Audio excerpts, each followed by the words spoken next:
Two men journey to the bars and restaurants of Scandinavia to find amazing beers, always with the same question. Hey, what's on tap?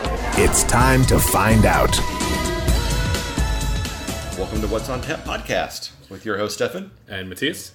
And today we're very excited because we're going to talk about cellaring again. Yes. Well, if you may remember back at the first of the year, we had our stout cellaring episode. Exactly. And now that the summer seems to be coming to an end in Sweden, hopefully, we thought, hey, let's jump back into the cellaring and talk about some sours. Oh, yeah.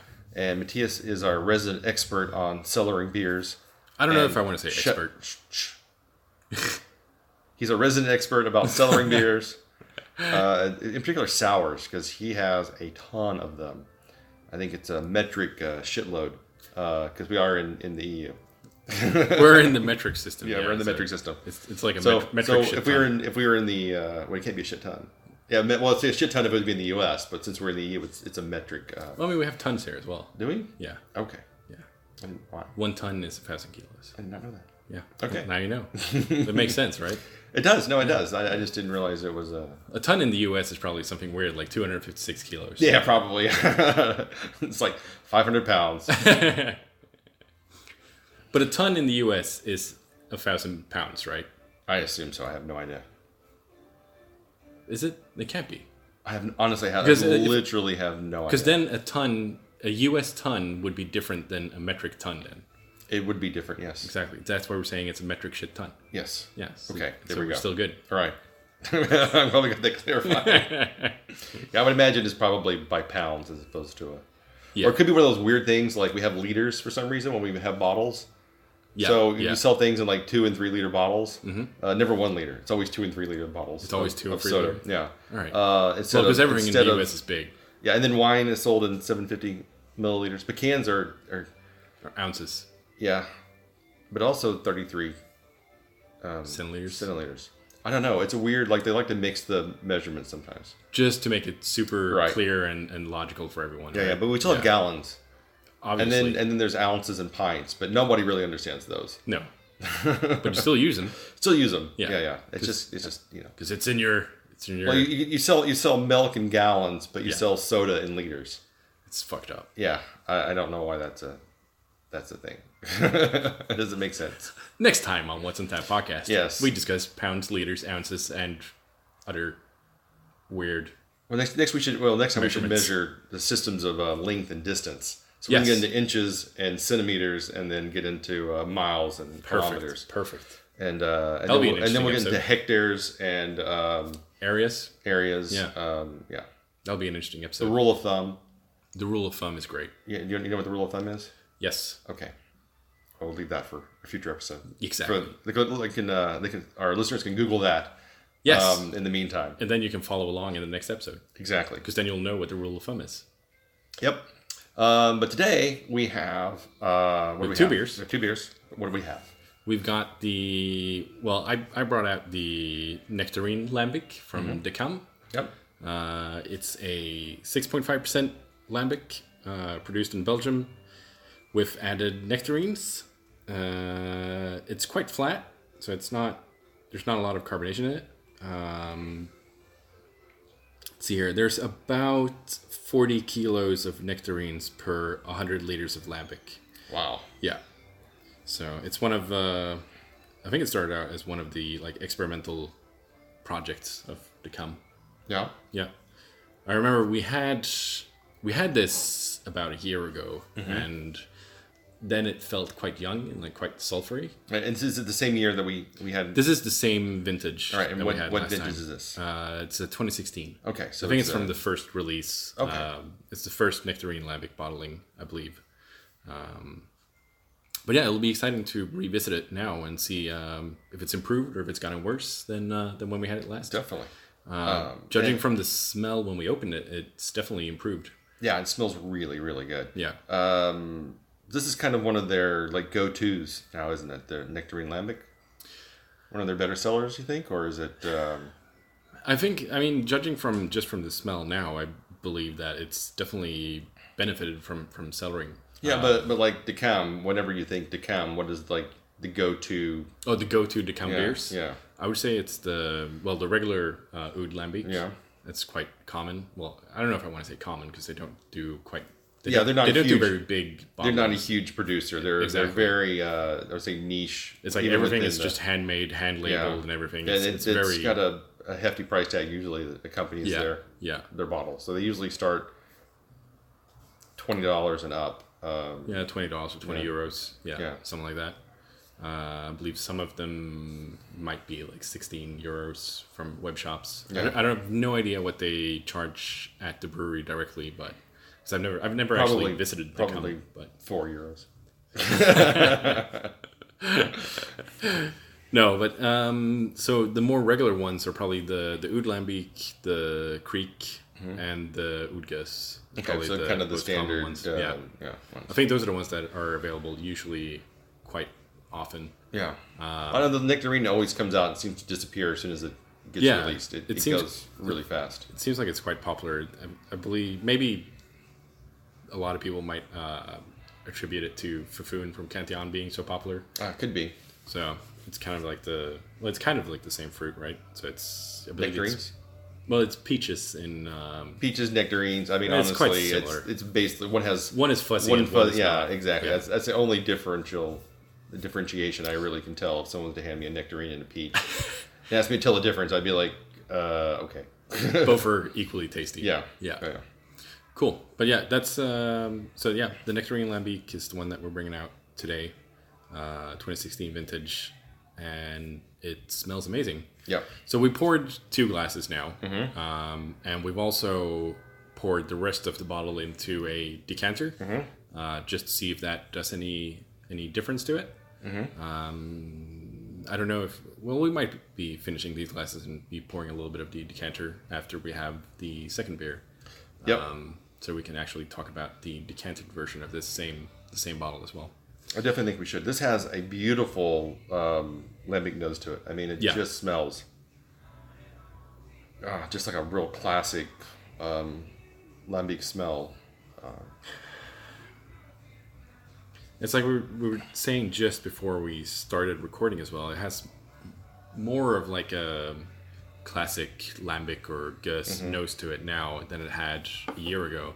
A year ago, it was quite sulfury and quite heavy on the nectarine smell and flavor. But now it reminds me more of like their regular Oud Lambic. Yeah, and it's really opened up a lot since we poured it as well. I mean, the smells are much more complex than whenever when we first poured it. Oh, definitely, yeah, it does. I think I definitely prefer the smell now than what it was a year ago. Oh yeah, for sure. All right, let's have a taste of it. Well, the color is just it's crystal clear. Yeah, very very light, almost pilsnerish in color, like a light pilsner color. Yeah. But golden really amber. Really flat in the glass. There's a little bit of carbonation coming off of it, like a champagne-y kind of carbonation when you first poured it. But now it's all gone. All right, well, cheers. Cheers.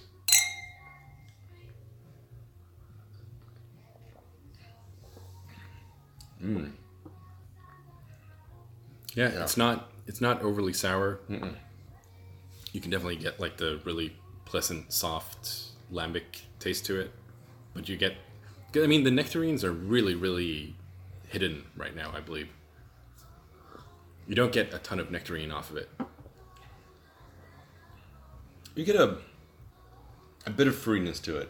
Yeah, but I mean, it's not. But you're right. It's not like an overpowering, like slap you in the face, like boom, nectarine, peach. Because that's what it was a year ago.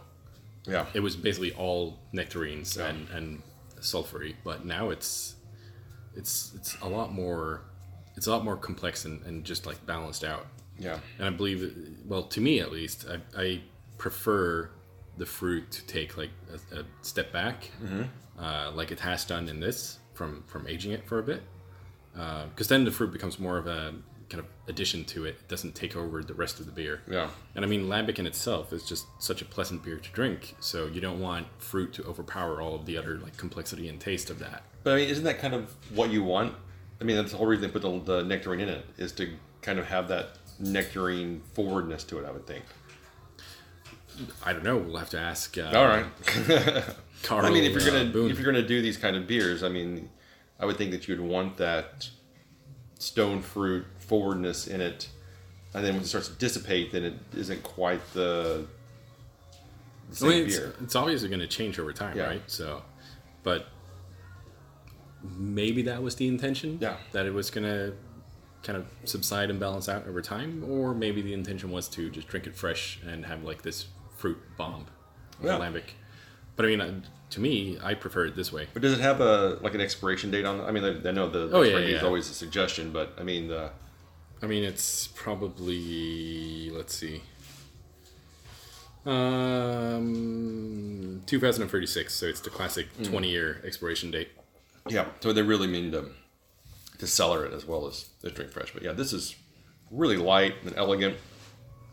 It's a little bit of a sour edge to it, but it doesn't like catch you in the back of your throat or anything. It's definitely not an aggressive sour to it.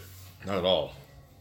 It reminds me quite a lot of the Grand Cru Bruxelles from Cantillon. The flat lambic. Yeah, no, I can definitely see that. I mean, it's got a slight touch of carbonation, and I mean, in general, I think that flat, or just like flat lambic, is quite underrated. Because a lot of people think that when they open a bottle and it doesn't like pop or you don't get any fizz off of it, they think that there's something wrong with it. Because they expect when they've opened Gus bottles and stuff like that before, they expect quite a lot of carbonation. Like if you look at the Driefontein and Armand Gaston, where basically the corks would just explode shoot out out as soon as you touch the cage. I guess that's what people expect from Belgian sours when they haven't had like straight up lambic. So, but I think there's something like elegant and really nice about like the flat ones. Yeah, I agree. I don't think this is quite that flat. I mean, there's still. Oh yeah, when you drink it and you kind of swish around your mouth a little bit, it definitely perks up a little bit, and that's really nice. Yeah. But the carbonation isn't the selling factor here. Exactly. It doesn't. I don't think it detracts the it doesn't take anything carbonation. Away from it, Is not a. It's not an issue, or something that takes away from the beer itself. I think it's something that actually makes it better. This is definitely a sipper. I mean, I can't imagine just trying to pound this one. It's so elegant and light and just super enjoyable to drink. Yeah. But I'm really excited to see if the decanted, pour is going to be different at all, or if it's just going to be the same. We'll see. Yep. Right. So what did you bring out of your cellar? So out of my cellar, I brought something from the Smokestack series from Boulevard out of Kansas City called Love Child No. 7. Nice. Also a sour ale. And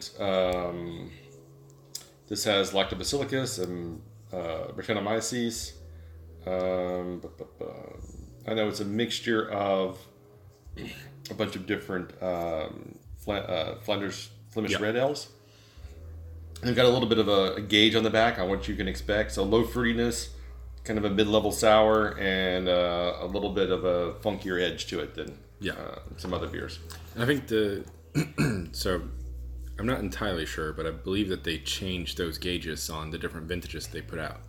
So one vintage could be more sour than another one, so they would adjust those gauges on each vintage. I would hope so. Yeah. Since that kind of looks like what's the intent. Yeah. And so each version of Love Child is slightly different than the previous one. So no two Love Childs are the same. No two Love Childs are the same. No. And this is a beautiful amber, clear amber beer. It's got some nice carbonation on the top. You definitely get like the Flemish red smell off of it. It's got a bit of a vinegary note to it. Yeah, which I absolutely love. So it's definitely hitting all my notes. I've had a couple of different, not many different ones, but I've had some different vintages of the Love Child. I think I've had the number 4 or 5 before, and that one is just excellent. Yeah, I looked up the reviews for 5s. That's what I thought I had. was bringing, and it was still like people had drank it just a couple of weeks ago. We're still giving it like a 4.25 and at a 4, so it's still drinking really well. It's usually really tasty and pleasant beer. Yeah, and this is from 2016. The expiration date was March 2018, so we're well over what it says is the best buy date. But I gotta be honest, this looks and smells like it's going to be just fine. All right, it's definitely going to be good.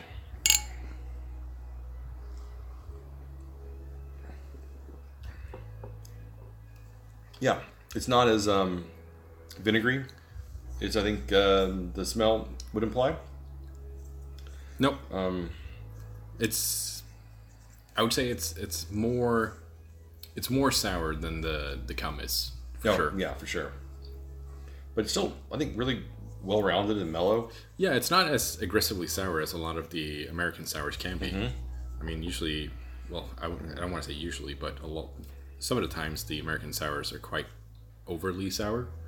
It just like they can be hugely aggressive. Yeah. And this is quite pleasant. Yeah. So when you're looking at cellaring a sour beer, what do you look for? Because like say for Cantillon, for instance, there's some Cantillons you want to drink fresh, and there's some that you want to put away and let age. Some sour beers you want to drink right away. Some you want to let mellow for a little while. I think it all comes down to preference, really, because I mean, obviously, some of the fruited ones, most of the fruited ones the fruit is gonna like take a step back and dissipate over time. It's not gonna be as like jammy is usually a taste or smell description of sours with fruit in it. Yeah, like I got the. Did you try the Alvine Cloudberry that just came out a couple of in June? No, but I think I've had it before. I've had some of the other. It was one of the best beers I've had in a long time. Yeah, just right out of the gate, like a 5 out of 5. It was just super jammy and bready, and it was just almost like drinking like jam on toast, like fresh jam on toast. It was just so unbelievably good. I absolutely loved it. So I think in regards to cellaring those beers, it all comes down to do you enjoy the fruited sours to be like the jammy kind of feel or taste to it, then you should drink those fresh. For me, I usually try and get at least like 2 bottles if I get the fruited ones, so that I can drink one fresh and see what that's like, and then age one for some time and see how it changes over time. So that's kind of what I did with the Nectarine one as well. So I mean, the one that we had must have been quite close to when I got him, I think. So it was quite fresh, and I mean, this one maybe wasn't that good fresh. Since I don't think either of us actually enjoyed it that much when we had it. Yeah, I was a little underwhelmed. Yeah, because I was expecting it to be. Maybe it was just my expectations were really, really high for it. Yeah. And then I was just like, it's not quite hitting the notes that I'm really wanting this to. And it was a little bit all over the place, and it just felt a little bit too young. So I mean, I think it can go either way, and it also, I mean, this is a terrible recommendation. It's like, should you cellar a beer? Well, if you want to, then yeah. Yeah, but I mean, certain beers lend themselves more to cellaring than other beers. Yeah, for sure. So it's like we were talking about in the stout episode as well. Like stouts, barrel-aged stouts, some of them work to... I mean, you could age them for 6, 7, 8 years, and that's going to be fine. And some are more intense for aging like 2 or 3 years to mellow out a little bit. But, I mean, those also come down to preference. Like, do you want that kind of semi-oxidized taste to it or not? So... So I mean, like I've never had a 20-year-old Lambic before, but I mean, the DeCam says you could do 20, 30 years on it. Yeah, the best before is 20 years, but I mean it's going to last longer than that too. Yeah. So, but yeah, I mean, at least the regular Lambics and the Gusses, I prefer to age those quite a long time because I think they develop a lot more complexity. But the fruited ones, I would probably want to drink within like 3 or 4 years. Yeah. But I mean, like this Love Child number 7, it had a 2-year drink by date on it. Yeah, I mean, it's going to be fine for a long time anyway. Yeah, but this could easily, I would say, 10 years would be no problem at all if it's stored properly. And to be honest, I think if you were able to remove the label that they put on when they imported to Sweden, then I think you can it's probably a different best before date under there. Oh, you think so? If I could remove this, it'd be a different best before date? Yeah, probably. Because, Systembolaget has a rule where the best before date has to be somewhere between this or that. So I think the best before date has to be like 2 years or something like that. Yeah. So, if the Nectarine Lambic was imported or bought through Systembolaget, it would probably also have a 2-year expiration date. Yeah. Hold on. I'm peeling it slowly. Let's see. It's getting there. See if it says something different on the back. It says 20, and there's a 1, and then there's a... Well, it says 2019, so it's not like it's... So it's 1 year difference. Yeah, 1 year. So actually, it's March 2019 as opposed to March 2018. So it's probably the importer had to put a different best before date when they imported it to sell it through Systembolaget. We should actually pick up... we should have a look at the Driefontein and Woodgas bottles at Systembolaget, see what the best before date is on those. Yeah, I'd be curious. I don't remember seeing a different label on it other than whatever it comes in. Yeah, that's what I'm thinking too. It'll be interesting, yeah. But yeah, like I said, this Lupton number 7 could easily, I wish I had another bottle of it that could age another 3 years to see, to try it out. Because this is really nice and pleasant. I think it just become a little more mellow and a little more rounded. I think I have one upstairs. Okay. So we can age that for a long time. As we will. We'll revisit it in 3 years' time. So what's the oldest beer you have in your cellar? It's a barley wine from 2008. Wow. That's quite a... It was 10 years old at this point. Yeah. It's one of the Mjølner barley wines from a Danish brewery. Yeah. I remember when I used to work in Copenhagen, I bought a 5-pack where they had different vintages of the beer. Mm-hmm. So some were barrel aged and some were added with Brett and stuff like that. So, and I believe it was like 2007, 2008, and 2009 or 2010 vintages. But yeah, that's the oldest one that I have. Wow. And do you plan on drinking that soon, or are you just going to let it keep going? Yeah, I've been thinking about drinking them when they're 10 years old. Yeah. Each one of them. So, the 2008 is going to have to go this year. Because, barley wines are one, I think people drink them way too fresh. Yeah. Because I've got a few barley wines that I've been sitting on for at least, 3 years now. Yeah. And I don't plan on opening them for at least another couple of years. Yeah. Just let them mellow out, get that slightly oxidized taste. Because they're so sweet when they're fresh. It's really hard to drink a fresh barley wine, at least in my opinion. And the American barley wines can usually be quite hoppy as well. Just fresh out of the bat. I kind of like them more like the caramelly oxidized flavor to it. So definitely, I usually try and age barley wines as well, a couple of years at least. So next cellaring episode should be barley wines. Oh, definitely, that'll be fun. Yeah. So I've got a couple I've been wanting to crack open. So it's didn't we have can't remember if it was a barley wine or not. Curmudgeon.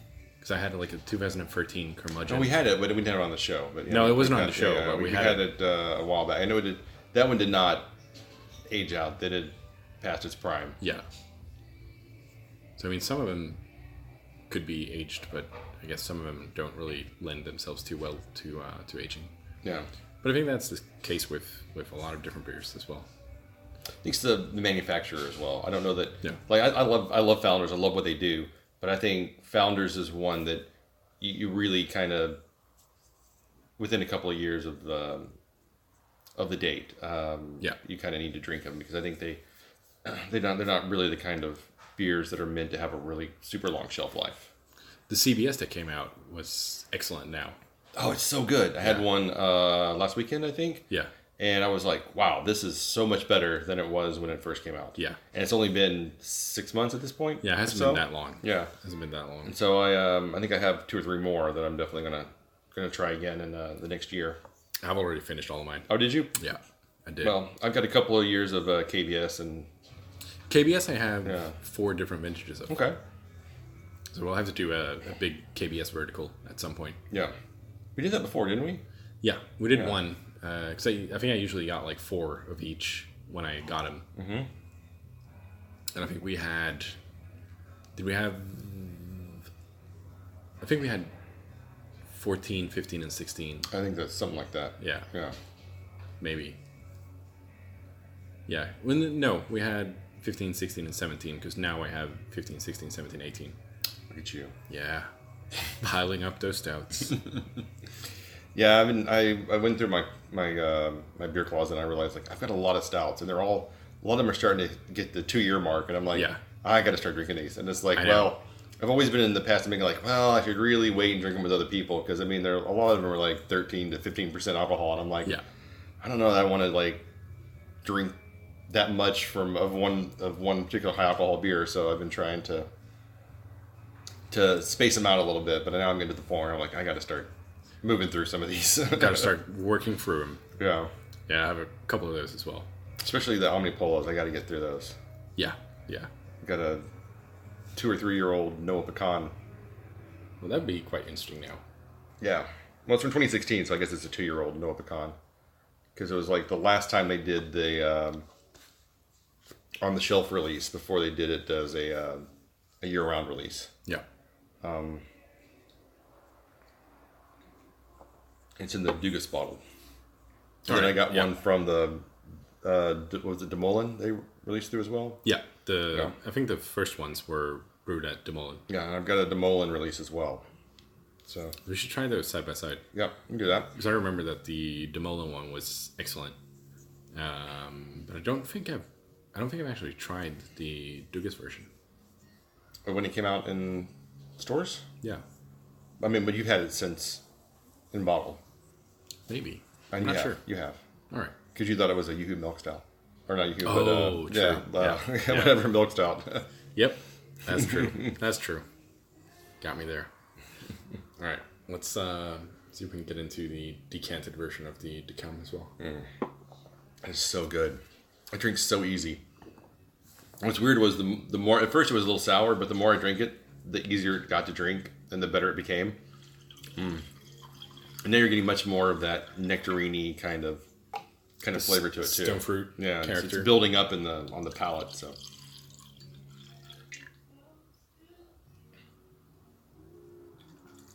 there we go. There's a little bit of more sediment in this pour. Yeah, it's quite a bit of sediment in the bottom of the bottle, but I'm not complaining. Well, that's going to be fine. Yeah, I'll gladly drink it. Yeah. All right, so this is, even though you've decanted it, there's a little bit of carbonation left. Yep. A little cloudier, but... it's a little bit cloudier, but yeah, what else? Let's see.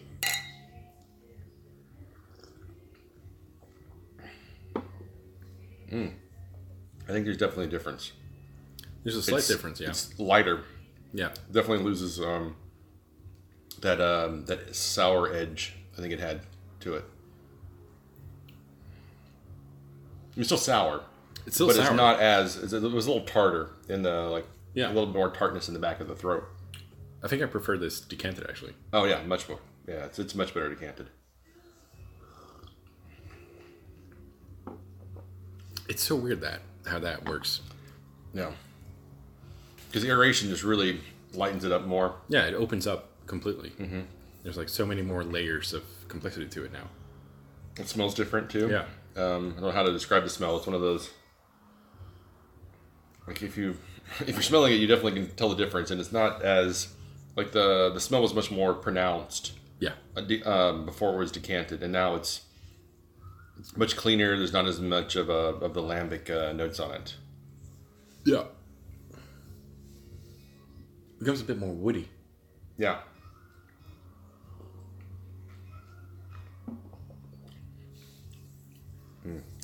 That is...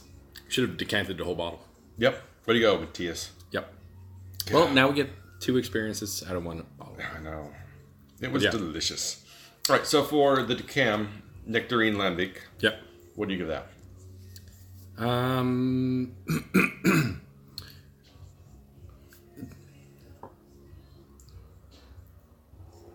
Decanted, I would probably give it like a 4.5 at this point. Yeah. Non-decanted, like a 4.25. Yeah, I was kind of thinking the same thing. I'm just going to go 4.5 all around. But yeah, the same thing. It's 4.25 to 4.5. I mean, it's basically the same thing. So it's really nice. Yeah. I really enjoyed it. I'm glad I sat on those bottles that I had for quite some time. Definitely. Thank you for sharing. Still have a couple more. So. Oh, excellent. Yeah, so we can do another one next year. I think I have a bottle at home as well, so I'll just... Yeah, I think I gave you one for Christmas. You did. Yeah. I'll keep it stashed away for a little bit longer. There you go. And I think I actually have a 2017 bottle as well. So it'll be quite interesting to try that too. And the Love Child number 7?